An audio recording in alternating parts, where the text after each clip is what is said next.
आओ संत महात्माओं, सतगुरु के यहाँ किसी चीज़ की कमी नहीं है।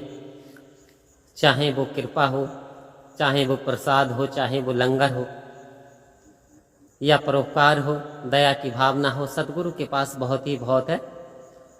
तो संत महात्माओं, एक सत्संगी परिवार खूब सत्संग में आते थे, सत्संग किया करते थे, लेकिन उनकी एक आदत थी, वो जो प्रसाद था वो घर को ले जाया करते थे। लंगर जो था वो घर को खाया और घर को भी ले जाते थे, और जो बचता था वो कूड़ेदान में डाल देते थे। वैसे वो सेवा सत्संग स्मरण भी कर रहे थे, लेकिन इस प्रकार का कार्य उनका बना रहा तो वो होता क्या है, फिर धीरे धीरे उनके परिवार में बीमारी आ गई, और बीमारी इस कदर परिवार में बढ़ गई कि जो कुछ कमाते थे वो बीमारी पर लग जाता था।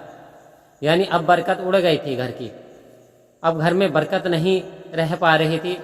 वो कारण नहीं समझ पा रहे थे कि आखिर हुआ क्या। तो वो संत महात्माओं से विनती करते हैं, प्रार्थना करते हैं कि महात्मा जी, सब कुछ ठीक है था, पहले कुछ समय तक सब कुछ ठीक था, लेकिन कुछ समय से हमारे परिवार में ना जाने यानी कौन सी ऐसी समस्या आ गई, ऐसी क्या गलती हमसे हुई कि जो अब सतगुरु की कृपा हम पे पहले वाली नहीं हो रही और दम पे दम परेशानियां बढ़ती चली जा रही हैं। तो महात्मा जी ने बताया, आप जो गद्दी से, स्टेज से जो प्रवचन आते हैं वो सुनते हैं? बोले ठीक है जी, हम सुनते हैं। 5 प्रण पे ध्यान देते हैं? बोले देते हैं। तब जब आप सुनते हो तो क्या केवल सुनते ही हो या उसे अपने अमल में भी लाते हो? तो वो महात्मा शांत हो जाते हैं और वो कहते हैं कि महाराज, कहीं ना कहीं हमसे चूक हो गई है। बोले चूक आपसे क्या करते हो? ऐसा कुछ तो नहीं करते हो जो सदगुरु को अच्छा नहीं लगता हो? तो वो कहते हैं कि वहाँ पे तो लंगर की यानी कुछ महापुरुष रह भी जाते हैं, लेकिन हम अपने हिस्से का बचा करके घर को ले जाते हैं।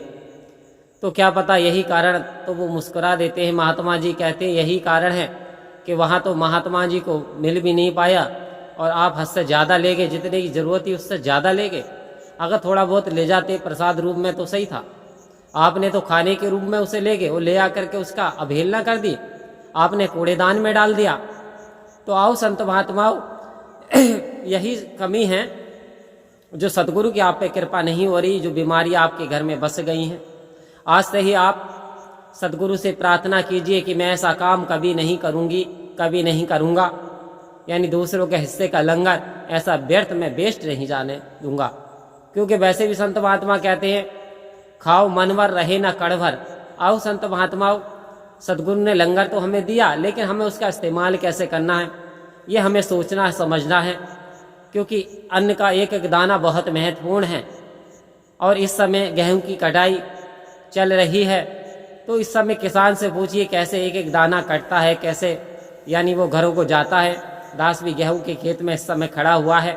तो आओ संत महात्माओं, सदगुरु इस ओर इशारा दे रहे हैं कि हमें जो अन्न की बेहुरमती नहीं करनी, वरना फिर हमारे क्या होगा, यानी अच्छाई की बजाय हमारे घर में परेशानियां आनी शुरू हो जाएंगी। तो आओ संत महात्माओं, सदगुरु बड़ा दया का सागर है। उन्होंने कहना माना महात्माओं का और फिर लंगर ले जाना बंद कर दिया और लंगर में सहयोग भी करना शुरू कर दिया। तो धीरे धीरे उनकी पुरानी वाली पोजीशन आ गई, वे खुशहाल हो गए और सतगुरु का गुणगान सिमरन करने लगे और महात्मा को भी समझाने लगे कि हमें इस प्रकार से कहीं पे भी, ये तो सत्संग की बात है, यदि हम शादियों में भी जाते हैं तो स्टैंडर्ड चल रहा है, स्टैंडर्ड की बारी है। होते क्या है, जो चीज़ हमें टेस्टी नहीं लगती हम उसे फेंक देते हैं। आओ संत महात्माओं, हम खाने से पहले थोड़ा लें, थोड़ा लेंगे तो अच्छा नहीं लगेगा, डाल देंगे कुछ नहीं, लेकिन भरपूर लेते हो आप, पूरी प्लेट डाल देते हो, तो ये तो अच्छा नहीं है। आज भी भारतवर्ष में कितने ही ऐसे सदस्य हैं जो कि भूखे ही सो जाते हैं क्योंकि उन्हें समय से खाना नहीं मिल पाता, और एक हम हैं कि उस खाने को बेकार ही फेंकते चले जाते हैं। तो इससे ईश्वर खुश होने वाला नहीं है। इससे अन्न की जो बेहुरमती होती है तो वास्तव में फिर हमारे घर बीमारियां आनी शुरू हो जाती है और बरकत उड़ जाती है। तो आओ संत महात्माओं, यदि दास की आवाज़ भी बैठी हुई है यदि आपको इस चीज़ से सहमत हैं तो ज़रूर दूसरों को समझाएं और इस वीडियो को शेयर करें। आप अपना प्यार भरा धन्यवाद लिखें, पर हम प्यार से बोलेंगे धन्यवाद।